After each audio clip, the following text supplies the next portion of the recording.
Hello guys! Today I'm very excited guys because the update number 5 is here. And this was actually a big surprise guys because nobody was expecting to nobody was expecting the update was arriving today. I was actually surprised. And I mean everyone, I'm not gonna say everyone, but most of us thought the update is gonna be like late July. But actually no, the update number 5 is here guys. So let's see what's actually new, what actually happened, and yeah, let's break it all down. 1 second, let me just turn off the volume so you guys can hear me better. So guys, let's go to the heroes section first.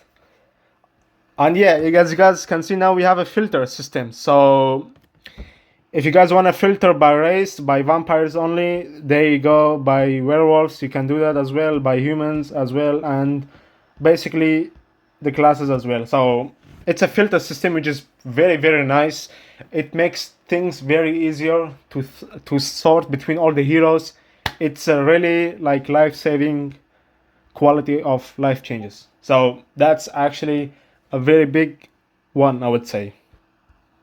And beside from the classes and the race, you can actually sort by power, level, rarity, and stars. So pretty good stuff actually. Pretty good stuff here. And the next changes, guys, is when you attack in the camp, right? So let's say I'm gonna attack this ranger camp level 25. When I attack it, attack and I recall, as you guys can see, my energy went up. So they actually gave you a refund if your squad doesn't successfully complete one certain mission, or if you send them to the dungeon. Like for example, if I send them to dungeons and I call them back, so I will get my keys back again. So this is actually really useful because back before this update, if you guys I'm pretty sure you guys know it. Sometimes there is actually 4 or 3 people attacking at the same camp, right?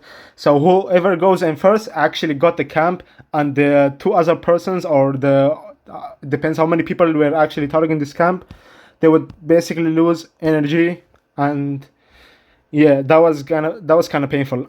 But in this update number 5, this is not actually the case. So you just call your squad back, and you will get your energy refund back as well.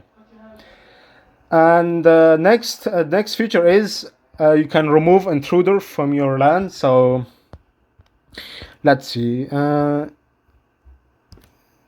we cannot attack, but okay. For example, this one, right? The blind man.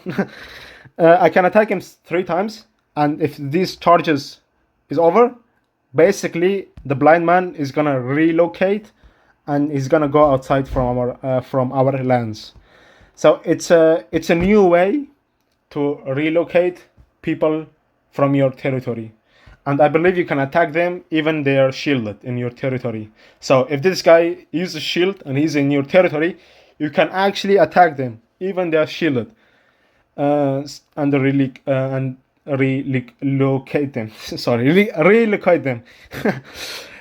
So this is another feature that we're introduced in update number 5. And guys, the main content of this update is Heart of Tenebris, guys. Finally, guys, after 7-8 months of waiting, it's finally here, guys. Heart of Tenebris, the world capital. Now we have the ability to actually get our hands on the heart and capture it and get some cool rewards. And guys, basically the event is not available yet. So once it occurs, I would make sure to make a video about it and test and see everything how it goes.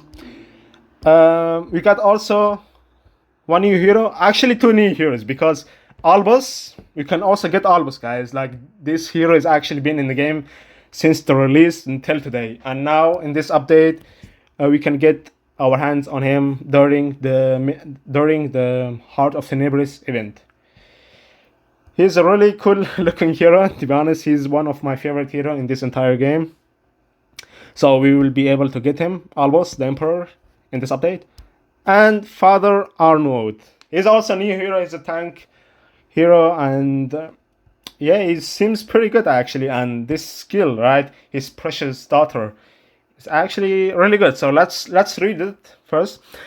Father Arnold max health is increased by 10%, which is good. So he basically gets 10% more health. And if Altane is in his party, this is double. So he gets 20% if Altane is in the squad as well. And beside that, if Altane dies in the war, he actually gets crazy with the stats. So his offensive stats gets like a lot of buff, 100% buff. So he attacks faster. He does a lot of crit damage as well. He does a lot of crit damage too, and the critical chance too also increases by. This is kind of confusing, and I asked the community managers if this means like 100% or actually the double is it. So let's say if you have 25% critical chance on Father Arnold, so this means am I gonna get like 50 like the double, or I'm gonna get like 125 critical chance, you know? So this is also another question that should be answered, and ask the community manager about this, and hopefully we will get an answer about it. But speaking of this hero, is actually a good hero.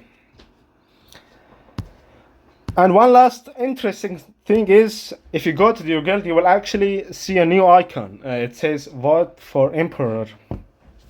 So now guys, if you win the Heart of the Tenebris, so if your guild actually captured the heart and wins the event, basically let's read the description what it says. Here is where the new Realm Emperor will be elected after the end of the event. So like I said, when the event is over, one person can actually become the Emperor, so he could be the server owner. So let's read it. All players from the winning guild with the rank of lieutenant or higher will be presented as the candidates. So if you should be lieutenant at least and above to be a candidate in this election. So if you're a soldier, then you're out of luck. All the players from the winning guild with the rank of soldier or higher will be eligible to vote. So you can vote if you're a soldier, and you cannot vote if you're in this rank, the lowest one. So guys, this is update number 5, which is pretty good one actually. I'm really excited about the Heart of Tenebris event. This is a very weighted event by many of us, and once it is up, I will make a video about it as well. Thanks for listening guys. This is gonna be it, and take care. Bye bye.